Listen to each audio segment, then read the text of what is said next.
حضور صلی اللہ علیہ وسلم نے فرمایا کہ جمعے والے دن مجھ پر کثرت سے درود بھیجا کرو، کیونکہ آپ کا یہ درود مجھ پر پیش کیا جاتا ہے۔ اور بہت سارے اکثر لوگ بولتے ہیں کہ کون سا والا درود شریف پڑھنا ہے، تو درود شریف آپ کوئی سا بھی پڑھ لیں، خالی آپ صلی اللہ علیہ وسلم بھی بولتے جائیں تو یہ بھی آپ کے لیے درود پاک ہے۔ باقی 7 مختلف درود پاک ہیں، وہ کسی دن ضرور شیئر کروں گی۔ باقی آپ کوئی سا بھی پڑھ سکتے ہیں جو آپ کو آسان لگے۔ اور جمعہ المبارک کی 5 خصوصیت ہیں۔ پہلی، جمعے کے دن حضرت آدم علیہ السلام کو پیدا کیا گیا۔ دوسری، جمعے کا دن تمام دنوں کا سردار ہے۔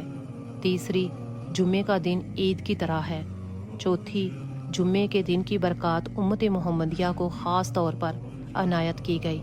اور پانچویں، جمعے کے دن ایک خاص گھڑی ایسی ہے کہ جس میں دعائیں قبول ہوتی ہیں، اور وہ گھڑی ہمیں عصر اور مغرب کے درمیان میں تلاش کرنی ہے، کیونکہ آپ صلی اللہ علیہ وسلم نے فرمایا کہ جمعے والے دن ایک گھڑی ایسی ہے جو قبولیت کی گھڑی ہے، اور وہ گھڑی عصر سے مغرب کے درمیان میں قبولیت کی ہے۔